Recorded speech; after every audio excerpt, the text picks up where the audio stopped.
नमः सिद्धेभ्यः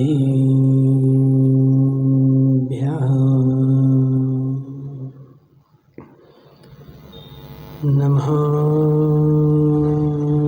श्रीवर्धमानाय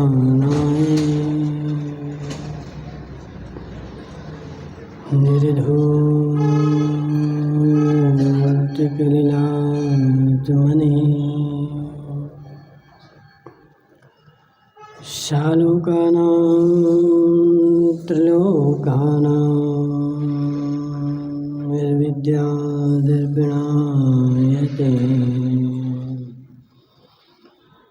नमो अरिहन्ताणं नमो सिद्धाणं नमो ऐरियाणं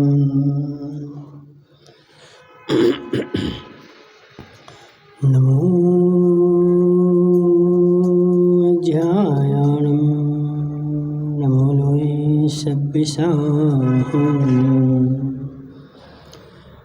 पंच परमेष्टि भगवान की अनंत अनंत सिद्ध परमेष्टि भगवान के 1008 देवादेव वासुपूज्य भगवान के आचार्य भगवान समंत्रभद्र स्वामी के आचार्य भगवान विद्यासागर जी महाराज के आचार्य भगवान विशुद्ध सागर जी महाराज के बोलो जी महाराज की बोलो मुनि संघ की जय। मनीषी आचार्य भगवान समंत्रभद्र स्वामी रत्नकर्ण शापाचार में सम्यक दर्शन के अंगों का व्याख्यान करते हुए समझा रहे हैं कि हे जीव, सम्यक दर्शन के जो 8 अंग हैं वह जीव को मजबूत बनाने के लिए हैं। जिसके सारे अंग होते हैं वह मजबूत होता है और जिसका कोई अंग भंग हो जाता है उसका शरीर कमज़ोर हो जाता है। शरीर में खूब शक्ति है लेकिन हाथ की हड्डी टूट गई। अब अपनी ताकत दिखा करके बताऊं महेश सेठ, शरीर मजबूत है, शरीर बलवान है, पैर की हड्डी टूट गई, अब दौड़ के दिखाओ। यदि एक भी अंग भंग हो जाए तो शरीर काम नहीं करता है। तो ऐसे आचार्य भगवान यहाँ पर बोल रहे कि हे जीव, जिस जीव के सम्यक दर्शन का एक भी अंग भंग हो गया वह उसका सम्यक दर्शन काम नहीं करता है और वह जन्म जरा मृत्यु के रोग को हरण करने के लिए समर्थ नहीं है। जन्म जरा मृत्यु के रोग को वही हनन कर सकता है, वही सम्यक दर्शन समर्थ है जो सारे अंगों से सहित हो। एक अंग से रहित भी तुम्हारा सम्यक दर्शन जन्म जरा मृत्यु के रोग को हरण करने में समर्थ नहीं है। ये जीव, आचार्य शिव कोटि स्वामी कहते हैं, जीव को सारे द्वादशांग पर श्रद्धान है, सारी जिनवाणी पर श्रद्धान है, लेकिन एक शब्द पर श्रद्धान नहीं है। तो एक शब्द पर श्रद्धान नहीं हुए जीव का सारा श्रद्धान बेकार है। विपिन मुंगाणिया, एक शब्द पर श्रद्धान नहीं है, सारे शब्दों पर श्रद्धान है, सारी जिनवाणी पर श्रद्धान है। प्रथमानुयोग, करणानुयोग, चरणानुयोग, द्रव्यानुयोग, चारों अनुयोगों का ज्ञाता है और चारों को जानता है। मात्र लोकेश भाई क्या कहता है, महाराज ये श्लोक सही नहीं है, इस पर श्रद्धान नहीं है। और सब पर, और सब मानेंगे, मात्र क्या नहीं मानेंगे, तो ये नहीं मानेंगे। तो आचार्य शिव कोटि कहते हैं कि हे जीव, तू मिथ्या दृष्टि है। महाराज सब तो मान रहा है, एक ही तो नहीं मान रहा है, सब तो मान रहा है। तो ऐसे हे जीव समझ बात को। राजमल सेठ, तुम्हारे मंदिर में सारी लाइट की फिटिंग है, सारे लाइट के वायर हजारों वायर डले हुए हैं यहाँ से वहाँ। अब एक बात बताओ कि एक वायर कहीं से निकाल दिया, सारे डले हैं? नहीं, सब डले बराबर, कोई बल्ब भी नहीं निकाला, कोई प्लग भी नहीं हटाया, कुछ भी नहीं किया, मात्र एक वायर निकाला है। चलेगी लाइट? क्यों? एक ही तो निकाला है ना, सब तो लगे, इतने सारे हजारों वायर लगे। हे जीव, हे काला, 50 लाख की गाड़ी लेकर के आया और 50 लाख की गाड़ी में से मात्र क्या किया हमने, एक टायर की हवा निकाल दी।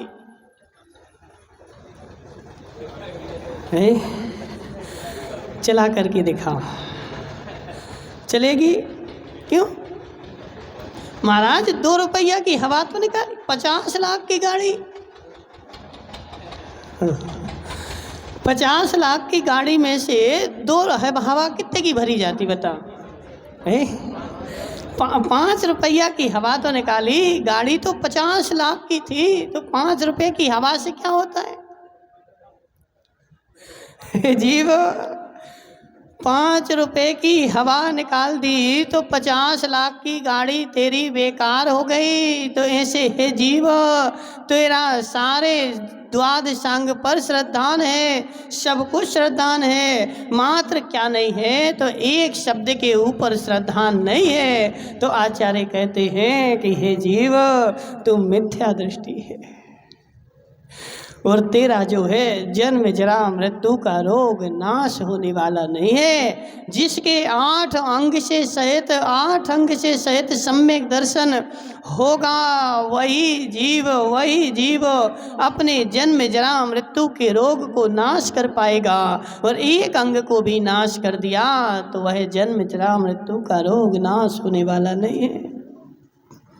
अजित भाई लालावत, दीक्षा लेनी है,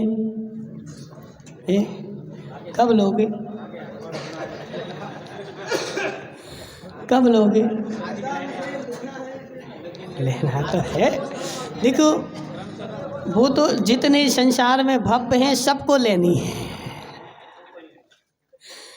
ऐसा कोई संसार में एक भी भव्य नहीं है जिसको दीक्षा नहीं लेनी हो, सबको लेनी है। क्योंकि भव्य का स्वरूप ही है, जो दीक्षा ले वो भव्य है, जो नहीं ले तो अभव्य है। सारे संसार के जीव भव्यों को दीक्षा लेनी है, लेकिन हे जीव कब लेनी है? हे जीव समझ बात को। सुमती लाल जी समझ बात को। कह तो रहे कि दीक्षा लेनी है, लेकिन हे अजित भाई लालावत, जीव का कोई भी भरोसा नहीं है, शरीर का कोई भरोसा नहीं है, समय का कोई भरोसा नहीं है। कहते रहो। अब वो भानु भाई बैठे थे यहाँ पे,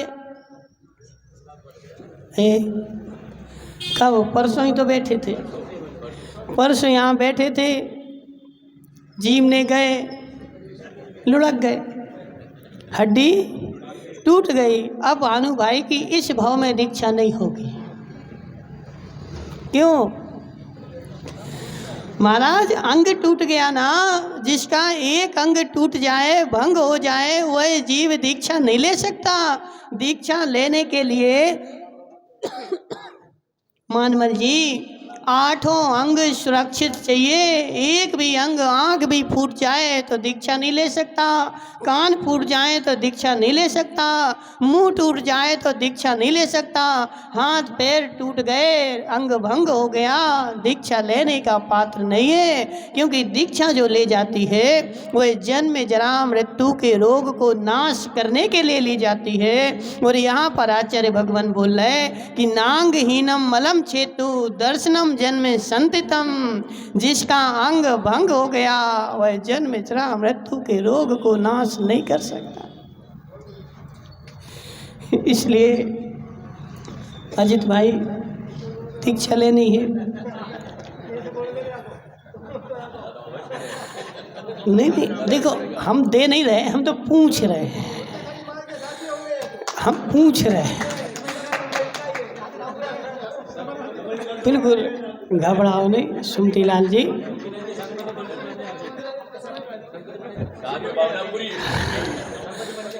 सुमति लाल जी, देखो दीक्षा तो लेनी है, लेकिन हम मायाचारी किसके साथ कर रहे हैं? तो स्वयं के साथ कर रहे हैं। अब सुमति लाल जी क्या सोचते कि अजित ले ले और चला जाए?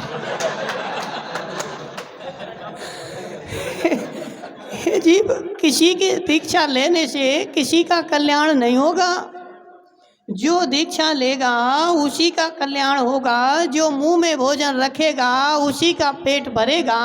देखने वाले का पेट 3 काल में भरने वाला नहीं है। और मुझे दीक्षा लेनी है तो अपने कल्याण के लिए लेनी है। लेकिन हम क्या बोल रहे हैं कि हे जीव, यदि लेने की सच्ची भावना है तो फिर देर किस बात की, क्योंकि कल क्या हो जाए। श्रीपाल बगेरिया, कल का भरोसा है। जीव जी, शरीर जो है वो मिट्टी का पुतला है। थोड़ा सा एक पैर यहाँ का यहाँ रखा जाए और हड्डी टूट जाए, फिर दीक्षा के पात्र खत्म हो गए। एक अंग भी भंग हो गया तो दीक्षा लेने का पात्र नहीं बचता है। इसलिए जिसको दीक्षा लेनी है उसको मायाचारी करने की आवश्यकता नहीं है। देर कोई किसी का कोई यमराज जो है देखता नहीं है, बैठता नहीं है। इसलिए क्या करना चाहिए लोकेश भाई? जल्दी करनी चाहिए। जितनी जल्दी से जल्दी हो और मेरा घर छूट जाए तो उतना जल्दी कल्याण मेरा हो जाए। और घर में बैठे रहो कि लूँगा लूँगा लूँगा और उसके पहले ही पैर फिसल जाए, क्या होगा बता? थोड़ा सा पैर फिसला और एक हड्डी टूट करके अंग मेरा भंग हो गया। अब मेरा शरीर जो है दीक्षा के योग्य नहीं बचा। सोच जरा, मुझे जो वस्तुपाल जी शरीर मिला है जी कितना दुर्लभ। मनसुख लाल जी, देखो क्या होता है, यदि फोकट में वस्तु मिल जाए, फोकट में वस्तु मिल जाए तो उस फोकट की वस्तु की कीमत नहीं होती है। कीमत किसको होती है? जिसको कमाई करी हो, मेहनत करी हो, जिसको बेचारे को दहेज में गाड़ी मिल जाए। विपिन भाई फिर वो क्या करता है, बढ़िया खेतों में चलाता है, गड्ढों में चलाता है। क्यों? क्योंकि फोकट में मिल गई। यदि पैसा लगे तो उस वस्तु का मुझे महत्व हो। तो ऐसे हे जीव, मुझे भी शरीर मिल गया है, फोकट में मिल गया। क्यों? नहीं नहीं जयंती लाल जी, फोकट में ही मिला है। यदि फोकट में नहीं मिला होता तो तुम यहाँ नहीं बैठे होते।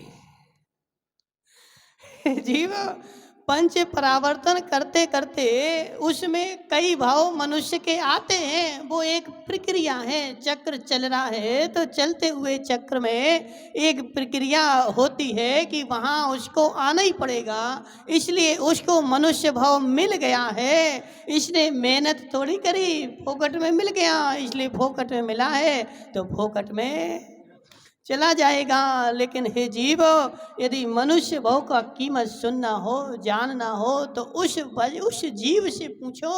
एक समय की, जिस लोक में बोलते ना, 1 मिनट की कीमत यदि किसी से पूछना हो तो किससे पूछो?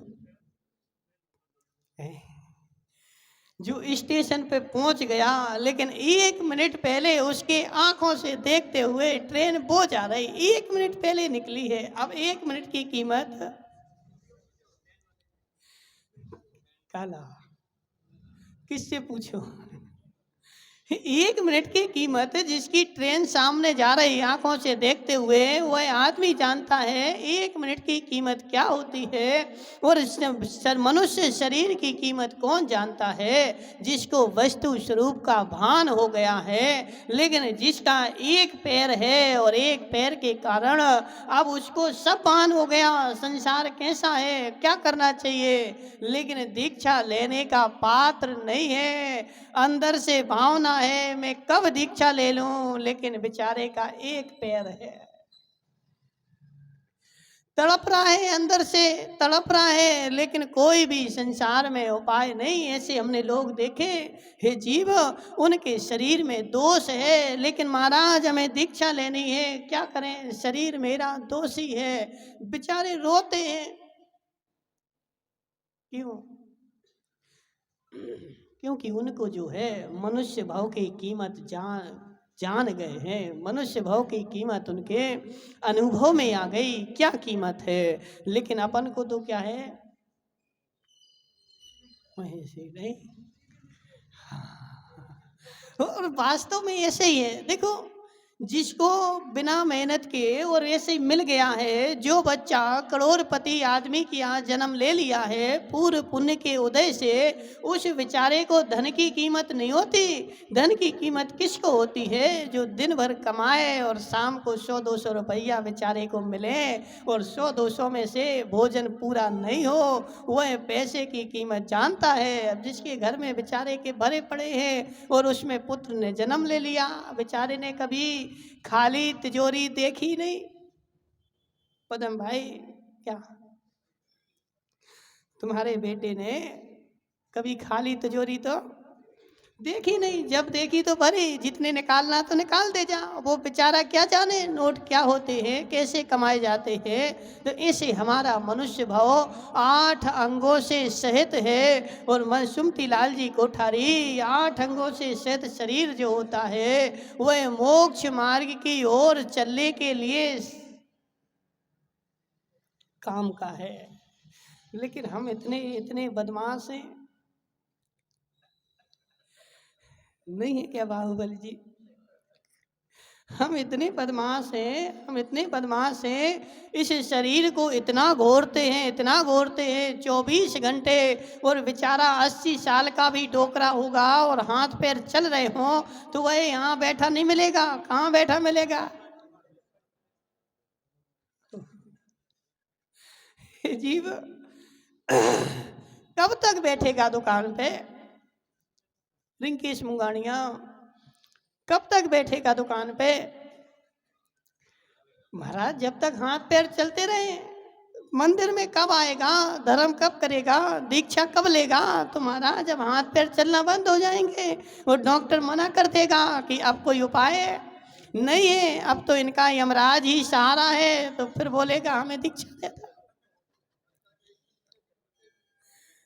जीव इस मनुष्य भाव के सार को समझ ले, और मनुष्य भाव के सार को समझ करके और क्या कर, जब तक मेरे 8 अंग सलामत हैं, 8 अंग बुद्धि काम कर रहे, जब तक मन शुक्लाल जी समझो बात को, जब तक मेरी बुद्धि काम कर रही, सोचने विचारने की शक्ति है, दीक्षा तभी तक काम की है, कार्यकारी है।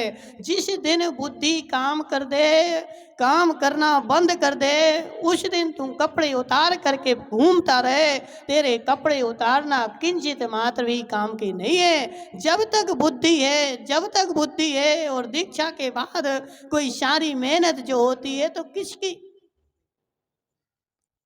मन शुक्ला जी किसकी बताओ?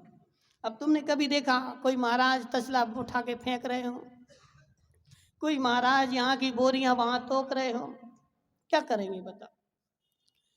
अजित भाई क्या करते जीव क्या करते हैं? तो सारी व्यापार, सारी मेहनत दीक्षा लेने के बाद किसकी है? तो एकमात्र बुद्धि की है। और बुद्धि जितनी तीक्ष्ण होगी, वो वास्तव में देखो ऐसे ही है, यदि बुद्धि तीक्ष्ण होगी तो कर्म जल्दी जल्दी कटेंगे, और बुद्धि तीक्ष्ण नहीं है तो कर्म तेरे कटने वाले नहीं है। और तू क्या करेगा? बांधता और जाएगा। तुझे ऐसा लगे कि मैं काट रहा हूं। अब अजित लाला बस दीक्षा ले ले। अजित भाई कर्म काटने हैं? हे जीव, देखो हमारे पास लो, हम नहीं बोल रहे, तुम्हें संसार में जहाँ भी लेनी हो ले लो, लेकिन जब तक ले लो जब तक मेरी बुद्धि काम करती रहे। और कर्म काटने के लिए तुझे संसार में कोई भी सहकारी होने वाला नहीं है, मात्र तेरी बुद्धि ही तेरे कर्म काटने की सहकारी है। और संसार में कोई भी, तू तीर्थंकर के पाद मूल में भी बैठ जा, गारंटी हमारी, तीर्थंकर के पाद मूल में जाकर के दीक्षा ले ले और वहां जाकर के बैठ जा, तो तीर्थंकर भी तेरे कर्मों को काटने में सहकारी नहीं होंगे। वहां बैठे हुए जीव की भी बुद्धि कैसी चल रही, यदि बुद्धि तेरी अच्छी चलेगी तो कर्म कटेंगे। और वहां भी यदि तू विपरीत ही सोचेगा तो मरीचि की जैसे वहां भी कर्म बनेंगे। और कर्म काटने के लिए सुदीप भाई क्या सहकारी है? क्या सहकारी है? मनसुख लाल जी बोलो। ओह, हे जीव, ये बुद्धि कर्म काटती भी है और ये बुद्धि जो है कर्म बांधती भी है। ये बुद्धि ही संसार में भटकाती भी है और संसार से बुद्धि निकालती भी है। ये बुद्धि जिस ओर जाएगी उस ओर मेरा सारा शरीर। और ऐसा है, देखो जिसकी बुद्धि मंद चलती है रंकेश भाई धीरावत, उसके हाथ पैर भी मंद चलते हैं, देख लेना कभी। जिसकी बुद्धि तेज चलती है उसके हाथ पैर भी तेज चलते हैं, शरीर स्पीड से काम करता है। और जिसकी बुद्धि मंद चलती है उसके हाथ पैर भी मंद काम करते हैं, नहीं चलेंगे। अच्छा मोटा है, खूब मोटा, 100 किलो का आदमी, लेकिन बुद्धि जो है काम नहीं करती है, उसके हाथ पैर भी जो है काम नहीं करेंगे। बैठा है, बैठ गया तो बैठ गया, अब सोचेगा हमें उठना है कि नहीं उठना है, उठे तो क्या करें, कहाँ जाएं। इतनी तीक्ष्ण बुद्धि है ही नहीं। ऊपर से पत्थर गिर रहा था, वो ऊपर देख रहा है पत्थर गिर रहा है, बैठा है। हे जीव, हे जीव, इस बुद्धि का ऐसा खेल है। इसलिए जब तक बुद्धि तेरी काम कर रही और बुद्धि तेरी चल रही है, जब तक दीक्षा ले ले। और बुद्धि जितनी काम करेगी उतना तेरा कर्मों का क्षय होगा, और बुद्धि जितनी मंद पड़ जाएगी उतने कर्मों का बंद होगा, बैठा रहेगा, लेकिन तेरे कर्मों का क्षय होने वाला नहीं है। इसलिए जब तक बुद्धि काम कर रही तब तक क्या करो महाराज, बुद्धि तो काम करती है। महिपाल जी महाराज, बुद्धि तो काम करती है, लेकिन यह बुद्धि जो है वो घर गृहस्थी में ज्यादा काम करती है, मोक्ष मार्ग में आकर के कम काम करती है। इसलिए माताएं कहती ना महाराज, याद नहीं होता, भूल जाते हैं, यहाँ आते हैं तो सब भूल जाते हैं। माताओं ने कितनी, देखो 70-70 साल की माताएं हो गई, 25 बार 50 बार तत्वार सूत्र पढ़ लिया, लेकिन एक सूत्र पूछोगे तो क्यों क्यों राजमल भाई क्यों? महाराज क्या पढ़ा नहीं? नहीं नहीं पढ़ा है, बैठे थे, जब पढ़ा रहे थे तो हम पढ़ भी रहे थे और बैठे भी थे। लेकिन समस्या क्या थी, पढ़ तो यहाँ रहे थे लेकिन मस्तिष्क में पोती पोता खेल रहे थे। महाराज यहाँ पढ़ा रहे थे और वो हम डुकरिया बैठी थी, और डुकरिया क्या सोच रही थी, महाराज पोती सो रही कि जग रही, पोती उठ नहीं गई हो, पोती रो नहीं रही हो, तो मस्तिष्क में तो पोती खेल रही थी और बाहर में बेचारी यहाँ पढ़ रही थी। तो आज तक उसको जो है एक भी सूत्र याद नहीं हुआ, एक भी सूत्र समझ में नहीं आया। तो ऐसे ही होता है। अब बेचारा कोई 70 साल का डोकरा है, दीक्षा ले ले, क्या होगा अजीत भाई, क्या होगा? महाराज यहाँ तो दीक्षा लेके बैठा है, लेकिन अंदर में क्या चल रहा है, हमारे पोता का क्या हो रहा होगा, हमारी पोती का क्या हो रहा हो, देवी अच्छी है कि नहीं है, और एक बार फोन लगा के पूछ ले, हेलो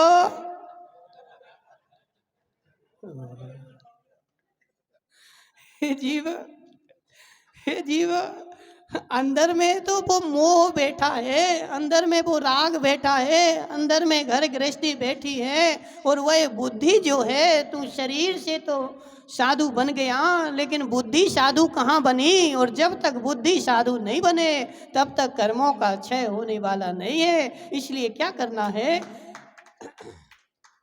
अजित भाई? तन को भी साधु बना दे, मन को भी साधु बना दे, और बुद्धि को भी साधु बना दे।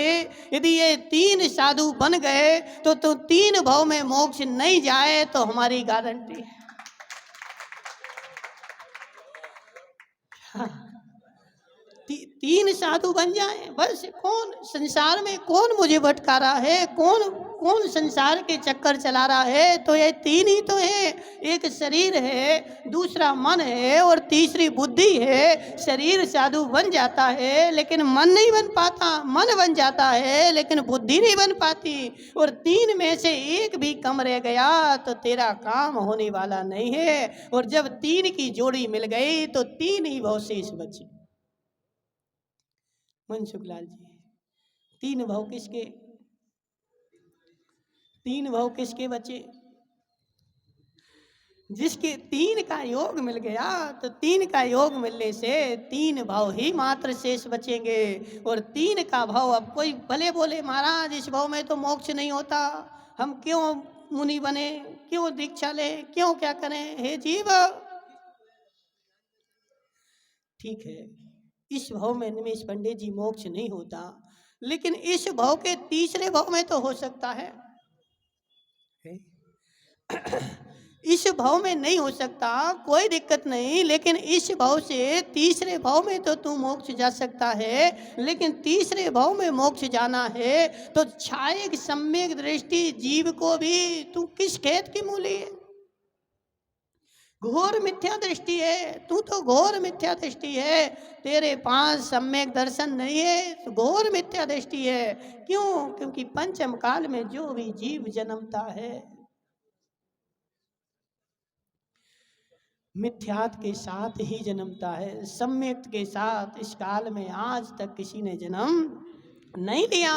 तो तू किस खेत की मोली है? छायक सम्यक दृष्टि जीव, जिसने सात प्रकृतियों का पूर्णता क्षय कर दिया, जिसकी परिणति अत्यंत निर्मल हो गई, जिसकी परिणति में मोह किंचित मात्र भी नहीं है, उस जीव को भी तीन भाव लग जाते हैं। अब निमेश पंडित जी क्या बोलते हैं? बोले महाराज हम दीक्षा तो लेंगे, लेकिन उसी भाव में लेंगे जिस भाव में मोक्ष होना होगा।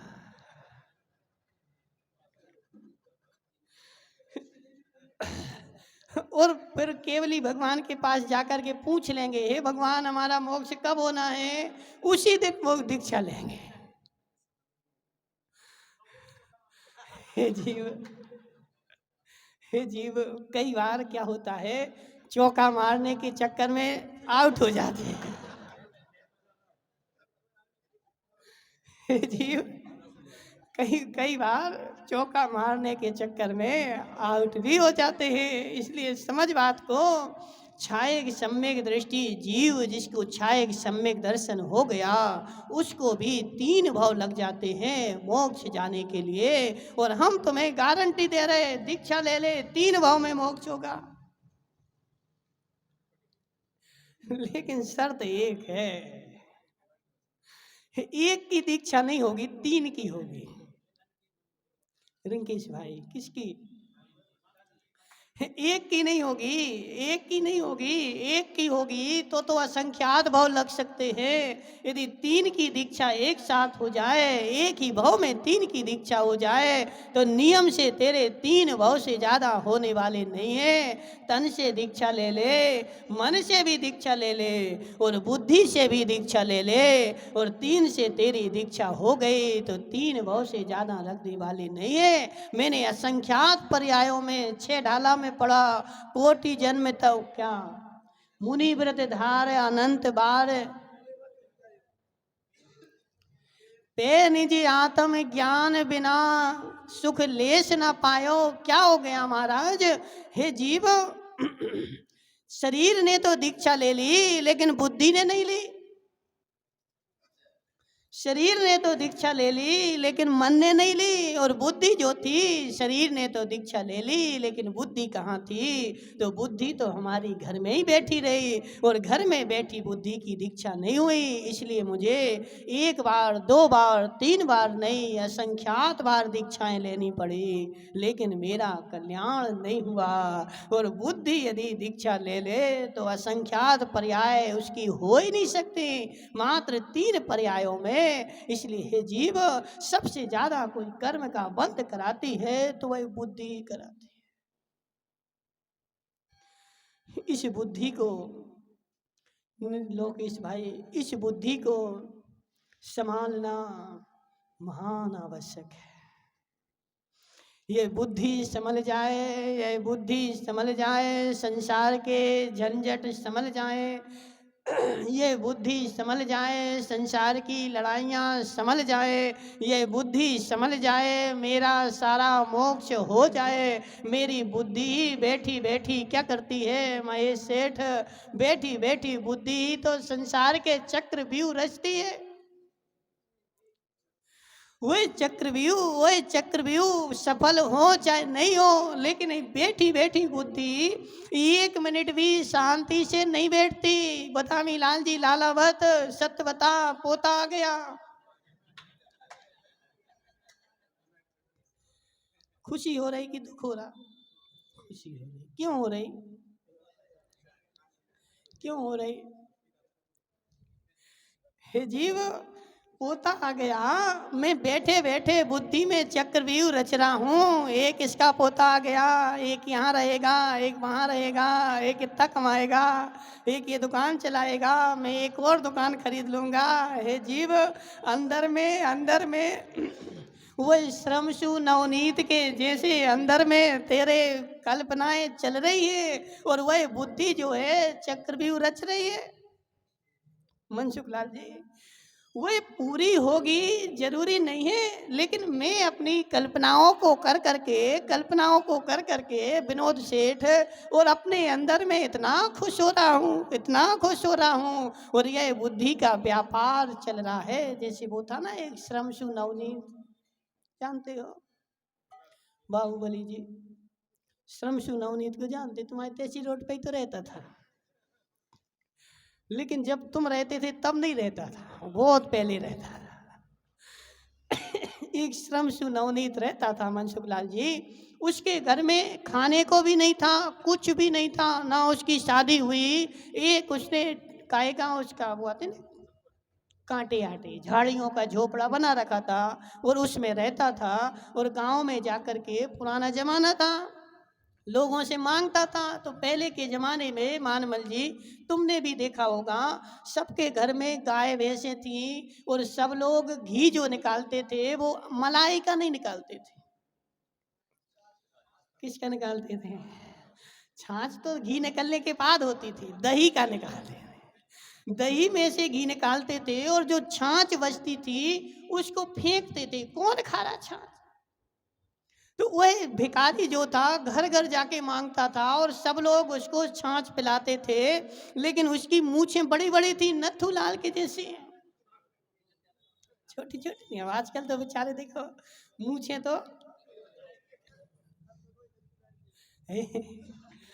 सुमती लाल जी, मूछें हो तो नथु लाल के जैसी। और वास्तव में देखो क्या नाम, सुदीप पंडित जी, मूछें भी जो है वह शरीर का उपकरण है। मूछें जो होती हैं शरीर में मुंह के ऊपर रहती हैं, और ऊपर से उड़ करके किसी वस्तु को मुंह में नहीं जाने देती। आंखों के ऊपर बाल है, ये बाल उपकरण गिनाए कि नहीं आगम में? बोलो। आंखों के ऊपर जो बाल है इसको उपकरण गिनाया है। तो जो मूछें भी जो होती हैं, मनसुख लाल जी जो दावत रखो, एक एक हाथ की मूछें। बेचारे ने सब मूछे मूछे इकट्ठा करके फेंक दी। मूछे जो है वो उपकरण है, और उस नवनीत की जो थी श्रमशु की बड़ी बड़ी मूछे थी, और वह मूछे भी काम नहीं करती हों ऐसा नहीं है। वह घर घर जाकर के छाछ पीता था, लेकिन उस छाछ में थोड़ा सा मक्खन बच जाता था, और वह मक्खन उसकी मूछों में छप जाता था। होता कि नहीं? दूध पिया कभी निमेश भाई? तो भाई मूछों में मलाई छपी क्या?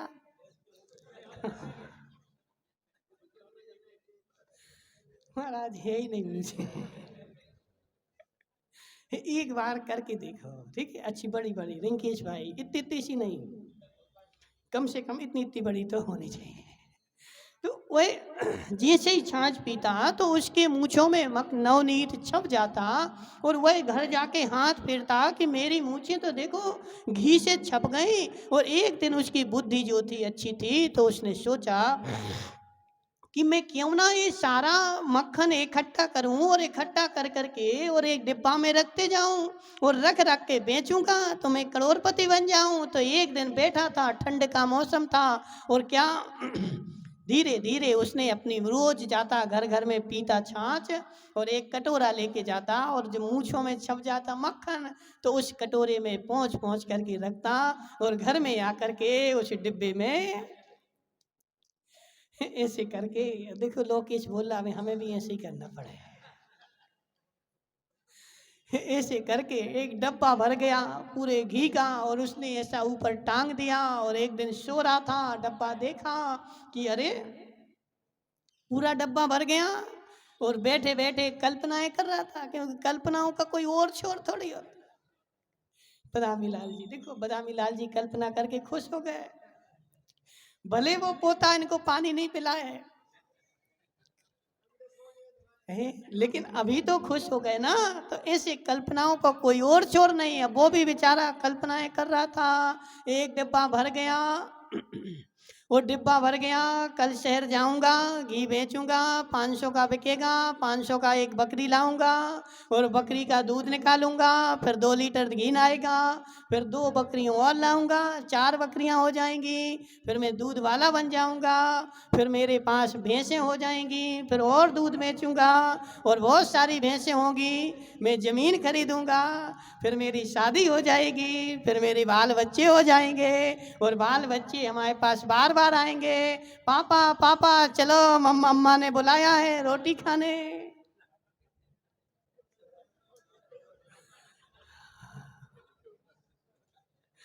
है कुछ भी नहीं है कुछ भी नहीं है। बेटा बेटा सोच रहा है, और सोचते सोचते बेचारा देखो अच्छा सपना गया, नींद आ गई, और नींद में भी क्या है सोच रहा है बेटा आएगा बोलेगा चलो पापा अम्मा ने बुलाया रोटी खाने, मैं बोलूंगा नहीं जा रहा बाद में आऊंगा। बेटा दूसरी बार आएगा, चलो पिताजी मम्मा ने बुलाया रोटी खाने, नहीं जा रहा बाद में आऊंगा।